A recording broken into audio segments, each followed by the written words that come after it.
Educational channel విద్యా ఉద్యోగ సమాచారానికి స్వాగతం. టీఎస్పీఎస్సీ కావచ్చు, ఇతర కాంపిటేటివ్ ఎగ్జామ్స్కి సంబంధించి ఇండియన్ హిస్టరీ అనేది ఒక ముఖ్యమైనటువంటి కంటెంట్గా అంటే మీకు సబ్జెక్ట్గా ఉంది. ఇండియన్ హిస్టరీ నుంచి మనకు ప్రీవియస్ క్వశ్చన్స్ అయితే నేను ఈ వీడియోస్లో డిస్కస్ చేస్తున్నాను. ఫస్ట్ మీకు పార్ట్ 1 ఒక వీడియో అప్లోడ్ చేయడం జరిగింది, ప్రీవియస్ క్వశ్చన్స్ అని. సో ఇది సెకండ్ వీడియో. ఇట్లా చాలా క్వశ్చన్స్ అయితే మనకు అందుబాటులో ఉన్నాయి. ప్రతి క్వశ్చన్ కూడా దాదాపు దానికి సంబంధించి కొంత ఎక్స్ప్లెనేషన్ కూడా ఇవ్వడం జరుగుతుంది. దీనివల్ల మీకు సబ్జెక్ట్తో కొంత లింకప్ అయ్యే అవకాశం ఉంటుంది. రెండోది ఏంటిదంటే, ఈ క్వశ్చన్స్ ఏవైతే ఉన్నాయో ఇండియన్ హిస్టరీ నుంచి గతంలో ప్రీవియస్ క్వశ్చన్స్ చాలాసార్లు రిపీటెడ్ క్వశ్చన్స్ వస్తున్నాయి. సో ఆ రకంగా కూడా మీకు బెనిఫిట్ అవుతుంది. మరి ఛానల్ని సబ్స్క్రైబ్ చేసుకోండి, మీ ఫ్రెండ్స్కి కూడా షేర్ చేయండి, మీకు ఈ వీడియో నచ్చితే లైక్ కూడా చేయండి.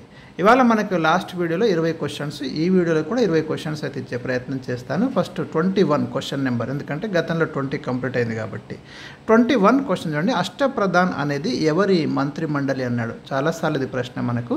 ఆ శివాజీ మంత్రి మండలిని మనం అష్టప్రధాన్ అని పేర్కొంటున్నాము, ఎందుకంటే 8 మంది మంత్రులు పాలనలో కీలక పాత్ర పోషించేవారు. శివాజీ మరాఠా యోధుడండి, మీకు అందరికీ తెలుసు. 1627లో శివాజీ జన్మిస్తాడు శివనేర్ దుర్గంలో. 1674లో ఛత్రపతి బిరుదుతో రాయగఢ్లో పట్టాభిషేకం చేసుకుంటాడు. 1674 నుంచి 1680 వరకు రాజ్యపాలన అనేది చేయడం జరిగింది. గొప్ప వీరుడిగా మనం చూస్తాము శివాజీని.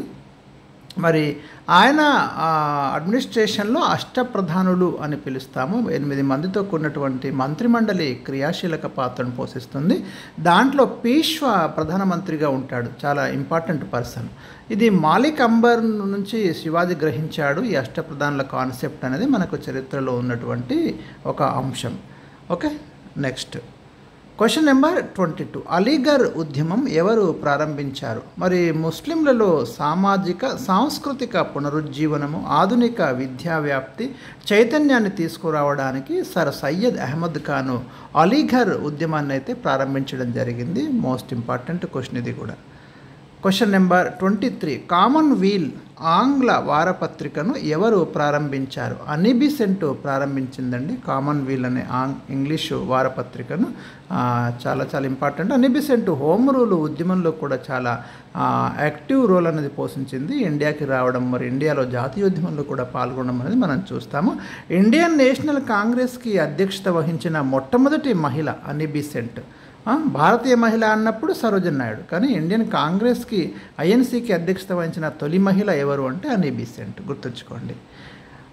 ఐఎన్సీకి అధ్యక్షత వహించిన మొదటి ముస్లిం వ్యక్తి ఎవరు? ఇది కూడా number of times repeated question. Even యూపీఎస్సీలో కూడా మనం ఈ ప్రశ్నను చూస్తాము. సో ఇండియన్ నేషనల్ కాంగ్రెస్ 1885 డిసెంబర్లో స్థాపించబడింది. దీని మొట్టమొదటి సమావేశము బొంబాయిలో జరిగింది 1885లో. 1887లో ఇండియన్ నేషనల్ కాంగ్రెస్కి అధ్యక్షత వహించింది బద్రుద్దీన్ త్యాబ్జీ అండి. మొట్టమొదటి సమావేశానికి అధ్యక్షత వహించింది డబ్ల్యూసి బెనర్జీ 1885లో. తర్వాత 1887లో బద్రుద్దీన్ త్యాబ్జీ అధ్యక్షత వహిస్తాడు. భారత జాతీయ కాంగ్రెస్కు అధ్యక్షత వహించిన మొట్టమొదటి Muslim Badruddin Tyabji. Repeated question. అత్యంత ప్రాచీన వేదం ఏది? ఋగ్వేదం అండి, అత్యంత ప్రాచీన వేదం. వేదాలు మనకి 4 ఉన్నాయి: ఋగ్వేదము, యజుర్వేదము, సామవేదము, అథర్వణ వేదము. క్రీస్తుపురం 1500-1000 మధ్య ఋగ్వేదం సంకలనం చేయబడింది అని చెప్తున్నారు. సో ఋగ్వేదంలో మీకు 10 మండలాలు కనిపిస్తాయి. ఋగ్వేదంలో 3వ మండలంలో మీకు గాయత్రి మంత్రం ఉంటుంది, చాలా చాలా ఇంపార్టెంట్. 10వ మండలంలోని పురుష సూక్తంలో మీకు వర్ణ వ్యవస్థ గురించి ప్రస్తావించబడింది, చాలా ఇంపార్టెంట్. ఆధునిక భారత సాంఘిక సంస్కర్తల్లో ప్రముఖుడు ఎవరు? చాలా ఇంపార్టెంట్. రాజా రామ్మోహన్ రాయ్. భారతదేశంలో మరి పునరుజ్జీవన పితామహుడిగా రాజా రామ్మోహన్ రాయ్ని చూస్తాము. మీకు 1828లో బ్రహ్మ సమాజ్ను ఏర్పాటు చేసింది కూడా రాజా రామ్మోహన్ రాయే. రాజా అనే బిరుదును అక్బర్ II ఇవ్వడం అనేది జరిగింది. భారతదేశంలో సతీ సహగమనాన్ని నిషేధించడానికి రాజా రామ్మోహన్ రాయ్ చాలా కృషి చేస్తాడు. ఫలితంగానే మీకు 1829లో విలియం బెంటింక్ సతీ సహగమనాన్ని నిషేధిస్తూ ఒక చట్టం తీసుకురావడం అనేది జరిగింది. గుజరాత్లోని సోమనాథ్ దేవాలయం ఏ దేవునికి చెందింది? ద్వాదశ జ్యోతిర్లింగాలలో మొట్టమొదటిగా పేర్కొనే సోమనాథ్ టెంపుల్ మీకు గుజరాత్లో ఉందండి. ఇక్కడ ప్రధాన దైవము శివుడు. ఇది గుజరాత్లో మరి చాలా ముఖ్యమైనటువంటి దేవాలయము. 1025-26 ప్రాంతంలో మీకు మహమ్మద్ గజని ఈ దేవాలయం మీద దాడి చేసి మరి విలువైనటువంటి సంపదను దోచుకుపోయాడు అని పేర్కొంటున్నారు. ఇది చాలా ముఖ్యమైనటువంటి క్వశ్చన్ ఇది. ఆత్మగౌరవ ఉద్యమం నిర్వహించింది ఎవరు? దీనికి ఆన్సర్ వచ్చేసి ఈవి రామస్వామి నాయకర్ అండి. నేను పెరియార్ అని పిలుస్తాం మనము. 1925లో తమిళనాడులో ఈ మూమెంట్ని అయితే స్టార్ట్ చేస్తాడు. ఇతని పత్రిక పేరు కుడి అరస్సు. Next question 29. జ్యోతి బాపులే సత్యశోధక్ సమాజ్ దేని కొరకు ప్రయత్నించింది? 1873లో సత్యశోధక్ సమాజ్ని ఏర్పాటు చేయడం జరిగింది. బ్రాహ్మణ ఆధిపత్యం నుండి దిగువ కులాలను రక్షించడం అని ఇందులో ప్రధాన కాన్సెప్ట్గా మనకు కనిపిస్తుంది. దక్కన్ను పాలించిన మొట్టమొదటి రాజవంశం ఏది? శాతవాహనులు అండి దీనికి సంబంధించి ఆన్సరు. చంద్రగుప్త మౌర్యుని చేతిలో ఓడిపోయిన గ్రీకు పాలకుడు ఎవరు? సెల్యూకస్ నికేటరు చంద్రగుప్త మౌర్యుని చేతిలో ఓడిపోయిన గ్రీకు పాలకుడు. ఏ ఉద్యమం సందర్భంగా మహాత్మా గాంధీ తొలిసారిగా 1918లో ఆమరణ నిరాహార దీక్ష చేపట్టాడు? అహ్మదాబాద్ మిల్లు సమ్మె అండి. అక్కడ గుజరాత్లోని అహ్మదాబాద్లో టెక్స్టైల్ మిల్లు దాంట్లో పనిచేసే కార్మికులు వేతనాల పెంపు కోరుతూ మరి డిమాండ్ చేస్తూ ఉద్యమం చేస్తారు. ఆ ఉద్యమానికి మహాత్మా గాంధీ వెళ్ళి అంటే దాన్ని లీడ్ చేసి అక్కడ మొట్టమొదటిసారిగా నిరాహార దీక్ష అనే కాన్సెప్ట్ని అయితే అతను తీసుకోవడం జరిగింది. 1917లో చంపారన్ మూమెంట్లో గాంధీజీ మొట్టమొదటిసారిగా సత్యాగ్రహం అనే ఆయుధాన్ని ప్రయోగిస్తాడు. ఇక్కడ మాత్రం ఆమరణ నిరాహార దీక్షకు తీసుకోవడం అనేది జరిగింది, ఫస్ట్ టైం అన్నట్టు.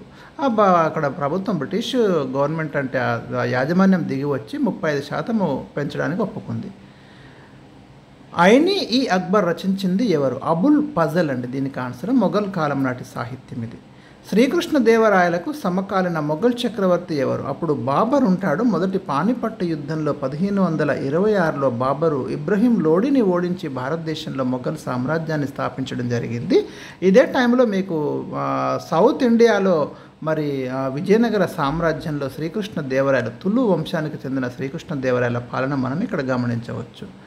ఆధునిక కాలంలో ఇండియాతో వ్యాపార సంబంధాలు ఏర్పరచుకున్న మొట్టమొదటి యూరోపియన్ దేశం ఏది? దీనికి ఆన్సర్ పోర్చుగల్ అండి. మీకు 1498లో మరి భారతదేశానికి వాస్కోడిగామ సముద్ర మార్గాన్ని కనుక్కున్న తర్వాత ఇండియాలోకి వచ్చిన మొట్టమొదటి యూరోపియన్స్ ఎవరు అంటే పోర్చుగీస్ వాళ్ళే. పోర్చుగల్ నుంచి వస్తారు. వీళ్ళే మొట్టమొదటి వ్యాపార సంబంధాలు పెట్టుకున్నారు. వీరి తర్వాత డచ్ వారు, తర్వాత బ్రిటిష్ వారు, తర్వాత డేన్స్, తర్వాత ఫ్రెంచ్, ఇట్లా మనకు భారతదేశంలోకి యూరోపియన్స్ రావడం అనేది జరిగింది. మహాబలిపురంను స్థాపించిన రాజవంశం ఇది? పల్లవులు అండి. పల్లవుల కాలం నాటిది ప్రసిద్ధ చారిత్రక ప్రాంతం ఇది మహాబలిపురం. 1921లో మోప్లా తిరుగుబాటు ఎక్కడ జరిగింది? కేరళలో జరిగిందండి. మోప్లా ఎవరు అంటే పేద ముస్లిం సామాజిక వర్గానికి చెందినవారు. ఆ ప్రాంతంలో మరియు మలబార్ ప్రాంతం అంటే కేరళ ప్రాంతంలో హిందూ జమీందారుల భూస్వామ్య వ్యవస్థ మరియు బ్రిటిష్ ప్రభుత్వం యొక్క వేధింపులు, దోపిడీలకు వ్యతిరేకంగా ఈ తిరుగుబాటు అనేది జరిగింది. చాలా చాలా ఇంపార్టెంట్ రియూట్స్ ఇది. కలకత్తా యూనివర్సిటీ యొక్క మొట్టమొదటి మహిళా గ్రాడ్యుయేట్ ఎవరు? కాదంబరి గంగూలీ అండి కలకత్తా యూనివర్సిటీ యొక్క తొలి మహిళా గ్రాడ్యుయేట్.